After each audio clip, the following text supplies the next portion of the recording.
Hello everyone and welcome to my YouTube channel Medical Destination. So today we will discuss about breast cancer part second.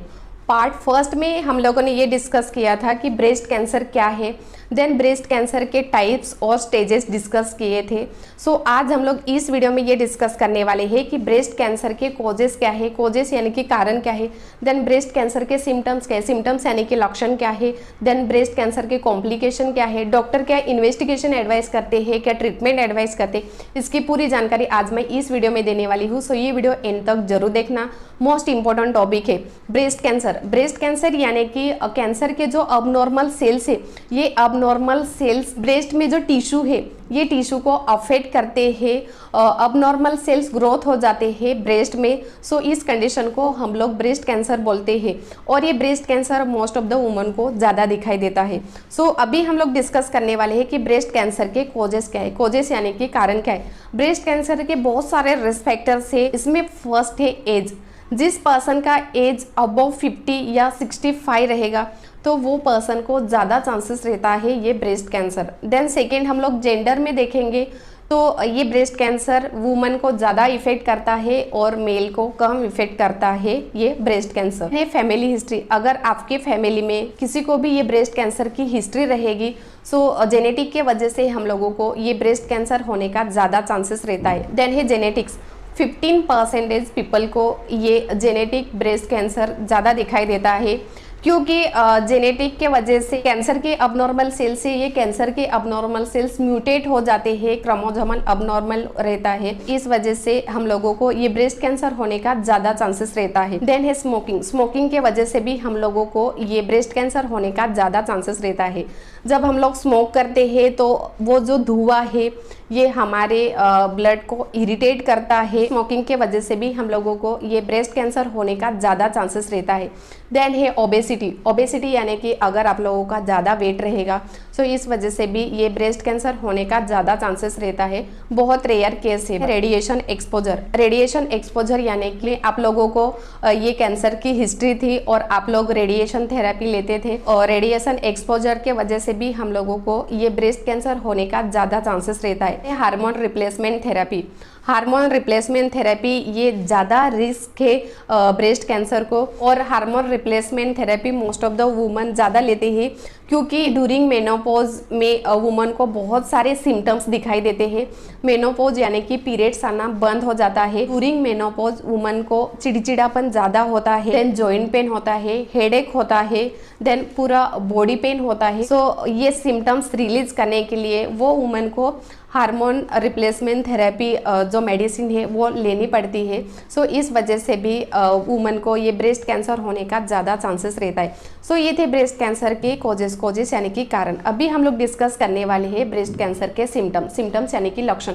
इसमें first है breast का जो size है ये enlarge हो जाता है, बिग हो जाता है और जब भी ब्रेस्ट को फील करते हैं तो ब्रेस्ट में थोड़ा सा लिम्फ फील रहता है। ओके, एक्स्ट्रा जो मांस है ये एक्स्ट्रा मांस फील होता है। ब्रेस्ट स्किन का जो कलर है ये भी चेंज होता है, थोड़ा सा डार्क ब्लैकिश रहता है और ब्रेस्ट को स्वेलिंग आती है, इन्फ्लामेट हो जाता है और थोड़ा सा पर्पल कलर भी प्रेजेंट रहता है। इन्फ्लामेशन के वजह से रेडनेस प्रेजेंट रहता है और ब्रेस्ट की जो स्किन है ये हार्ड रहती है। देन पेन होता है। ओके, देन बर्निंग सेंसेशन होता है। इन्फ्लामेशन के वजह से ब्रेस्ट को इचिंग होती है और निपल से थोड़ा सा ब्लड स्टेन और क्लियर फ्लूइड, अदरवाइज थोड़ा सा येलो डिस्चार्ज प्रेजेंट रहता है निपल में ब्रेस्ट कैंसर के वजह से।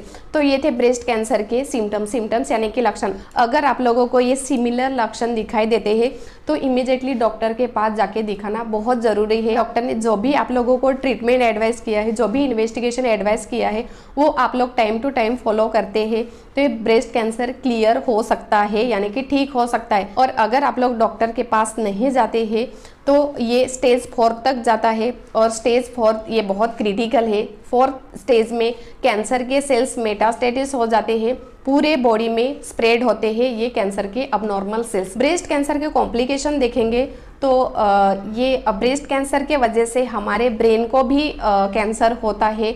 अगर ब्रेन को कैंसर रहेगा, ब्रेन ट्यूमर रहेगा, तो हम लोगों को सीजर्स आने का ज़्यादा चांसेस रहता है। लंग्स में कैंसर रहेगा तो हमारे लंग्स को इन्फ्लामेशन हो जाता है, न्यूमोनिया होने का ज़्यादा चांसेस रहता है और ब्रीथिंग डिफिकल्टी भी होने का ज़्यादा चांसेस रहता है, सांस लेने में दिक्कत आती है। देन लीवर कैंसर भी होने का ज़्यादा चांसेस रहता है। लीवर कैंसर में जॉइंटिस होता है और ब्लीडिंग होने का ज़्यादा चांसेस रहता है। तो ये थे ब्रेस्ट कैंसर के कॉम्प्लिकेशन। अभी हम लोग डिस्कस करने वाले हैं इन्वेस्टिगेशन।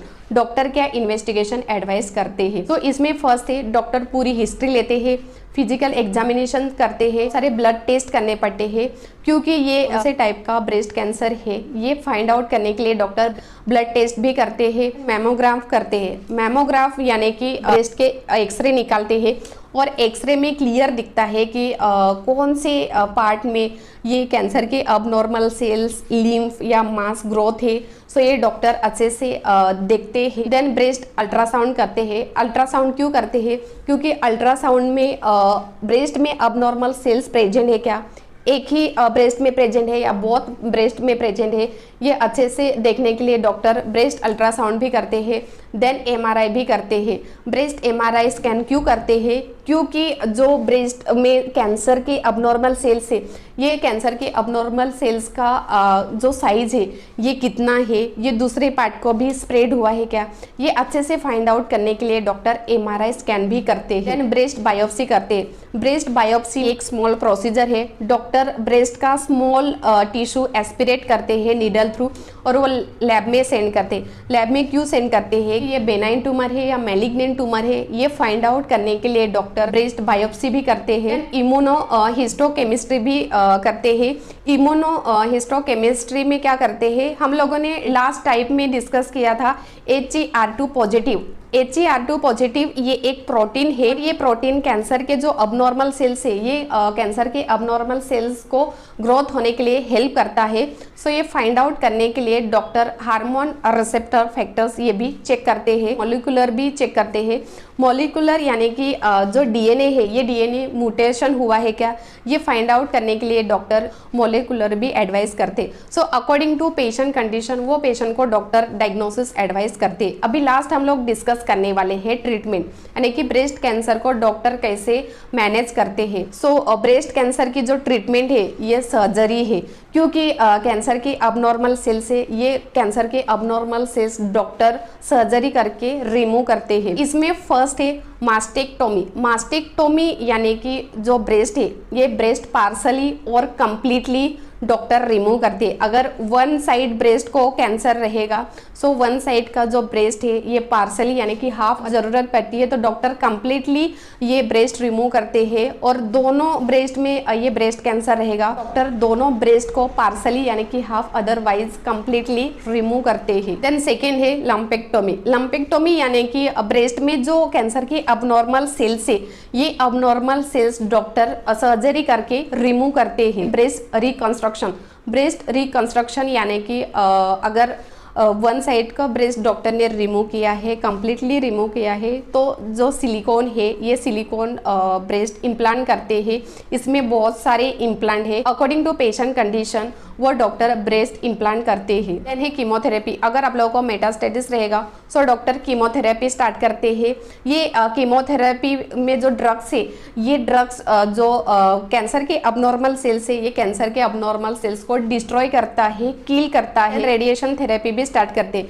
रेडिएशन थेरेपी भी प्री ऑपरेटिव स्टार्ट करते हैं। इम्यूनोथेरेपी। इम्यूनोथेरेपी डॉक्टर क्यों स्टार्ट करते हैं?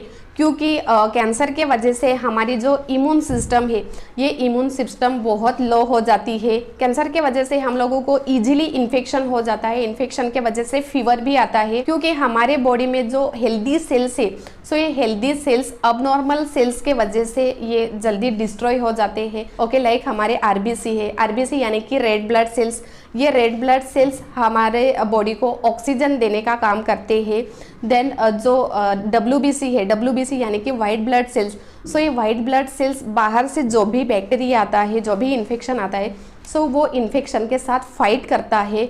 देन जो प्लेटलेट है, ये प्लेटलेट हमारे बॉडी में कुछ भी कट रहेगा, ब्लीडिंग रहेगी, तो ये स्टॉप करने का काम प्लेटलेट करता है। सो कैंसर के वजह से मोस्ट ऑफ द जो WBC है, ये WBC बहुत लो हो जाते हैं और हम लोगों को जल्दी इन्फेक्शन होता है, सो डॉक्टर इम्यूनोथेरेपी भी स्टार्ट करते हैं, देन हार्मोन थेरेपी भी स्टार्ट करते हैं और टारगेटेड थेरेपी भी स्टार्ट करते हैं।